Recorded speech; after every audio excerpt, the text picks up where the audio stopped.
Good evening, Bahamas. Coming up tonight on our news. Leader of opposition business in the Senate, Fred Mitchell, weighs in on the Prime Minister's national address. Just how doable is the government's plans to reduce the budget of its ministries by 10%? We speak with a financial expert. Why a former F&M member says an integrity commission is needed. Post office workers go on yet another sit-out. And the cabinet tours the Grand Bahama shipyard. We'll tell you what they learned.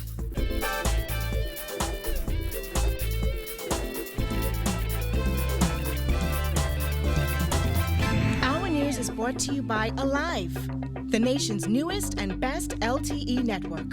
Good to be alive. Welcome to our news and thanks for joining us. I'm Christina McNeil. Topping news tonight, a leader of opposition business in the Senate, Fred Mitchell, is blasting the Prime Minister's national address, insisting it was nothing but a smoke and mirror-filled act that entirely missed the mark. Mitchell insists the speech not only lacked a master plan, it also painted a picture of doom and gloom. Jasmine Brown has more in this report. The senator says that address was filled with a message of doom and gloom from an administration that was unprepared to govern from day one. It appeared to be woefully inadequate, and he appeared to be underprepared for governance and for governing. And that's the thing that concerns me, is that we've elected to office people who simply were not prepared for the jobs that they now have. And the result is the country is in a kind of doldrums as we await some kind of master plan unfolding. During that national address that aired on Wednesday night, Prime Minister Dr. Hubert Minnis vowed to bring the economy back from what he called the brink of financial and economic ruin.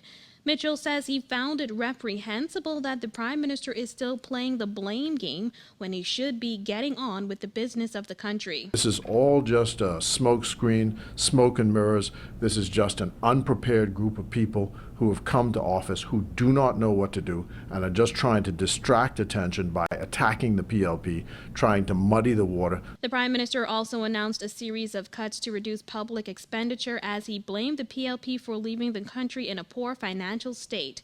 Mitchell insisted Dr. Minnis painted too gloomy a picture that he says will not bode well for the country. What concerned me about the speech is, why do they keep talking down this economy? I keep saying this is a rich country. This is not a poor country. But everything that comes out of their mouths is, oh, woe is me. Mitchell also had this to say about the Prime Minister's announcement that his administration will cut expenditure by cutting spending at various ministries by 10%, instituting a hiring freeze, and not renewing contracts for payments that exceed $100,000 a year. Major businesses in this country depend on government spending to keep going. I was surprised when I was Minister of Immigration the extent to which major businesses depend on government spending. And now you say you're going to take 10% off government spending, and in addition you're laying off staff in an economy which is consumer-driven. Customs duties depend on consumers spending money. VAT is a consumer tax, so the more people buy, the more the government's coffers increase.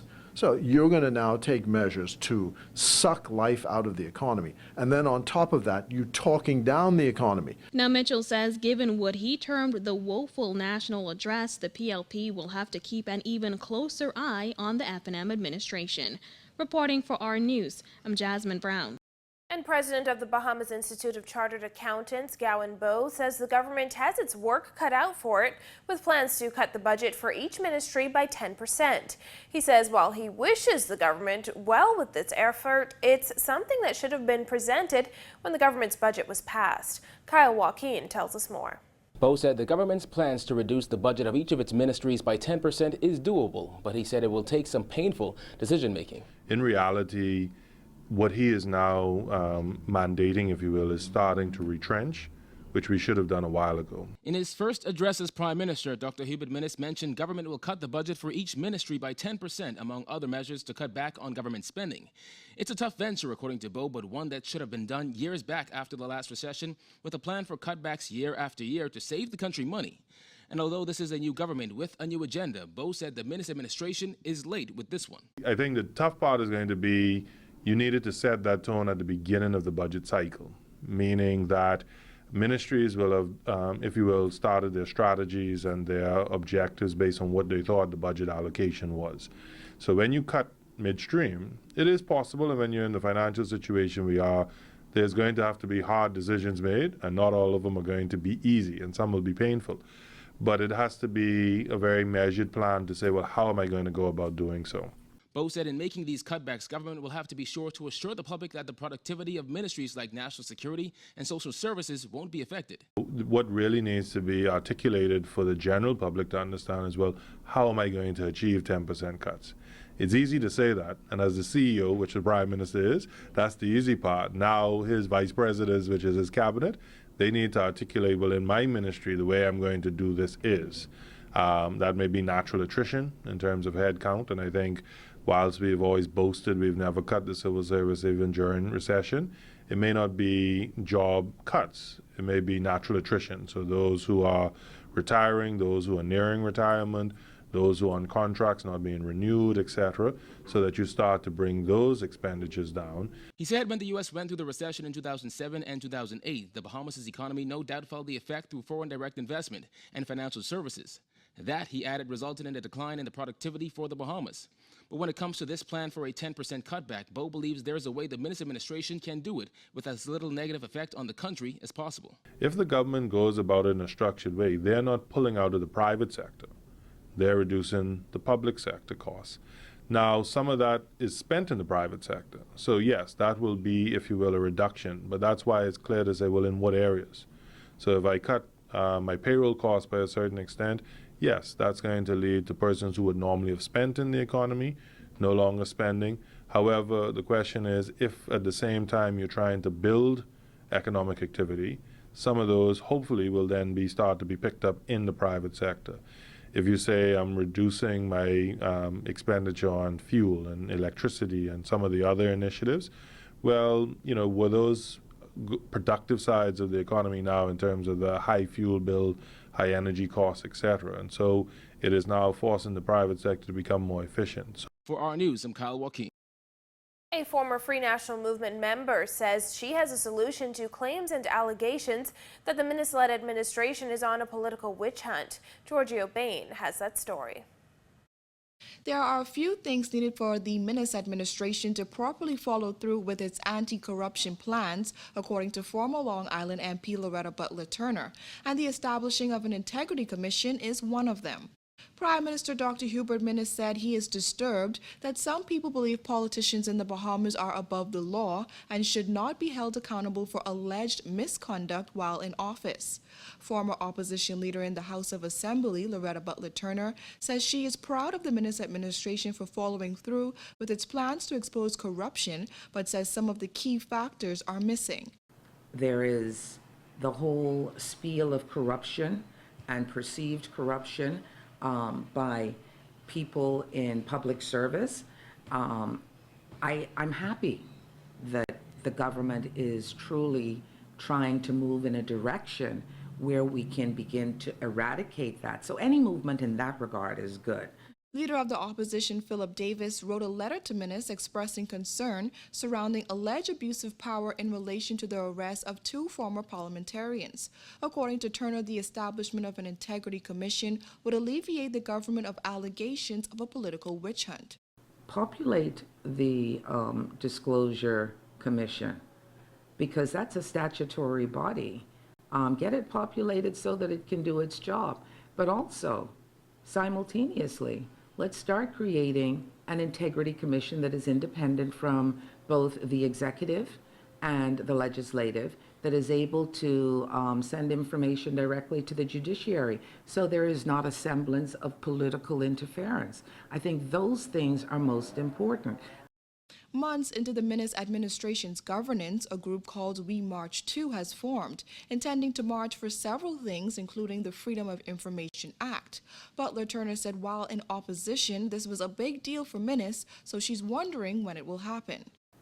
When you're in opposition, when you state certain things and you become the government, the people who elect you, and they overwhelmingly gave the mandate for the PLP to be pushed out of office, no less a person than the current Prime Minister said that the Freedom of Information Act was an integral part of governance, transparency, and accountability. So when exactly is the FOIA going to be enacted? Reporting for our news, I'm Georgia Bain. In other news, police need your help in solving an overnight murder. Police say shortly after 1 a.m. they received reports that the body of a man was found through a track road off Saxon's Way, Mason's Addition. When officers responded, they found the lifeless body of the man who appeared to have been shot. The victim, who has not yet been identified, was pronounced dead on the scene. Anyone with information is asked to contact police at 911, 919, or Crime Stoppers at 328-TIPS.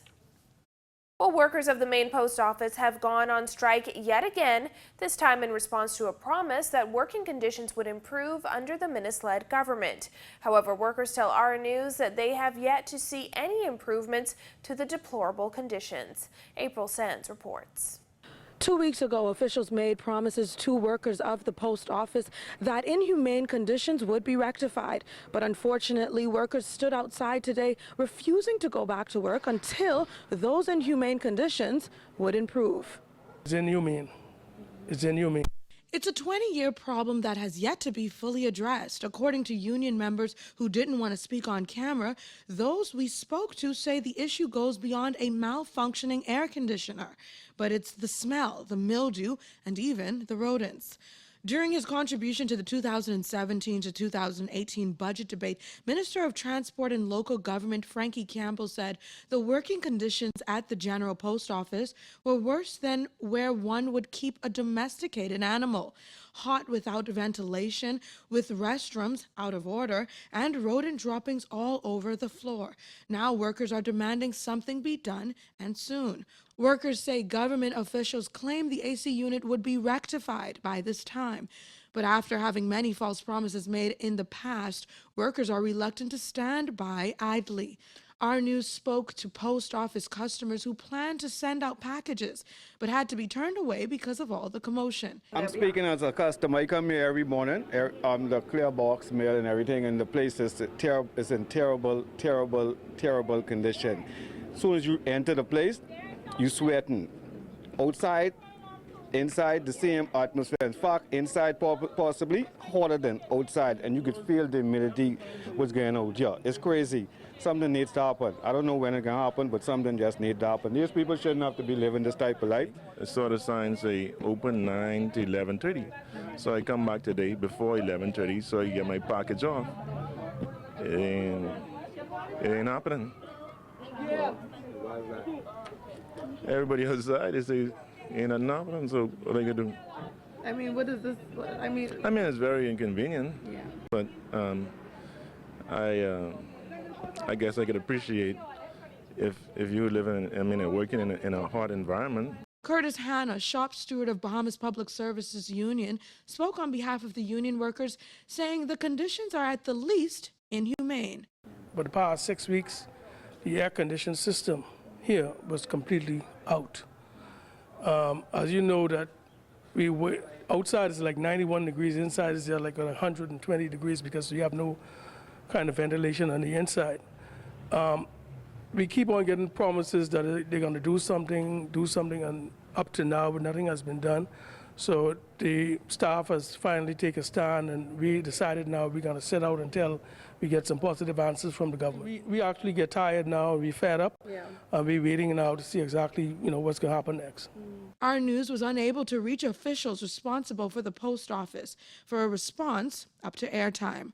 Reporting for Our News, I'm April Sands.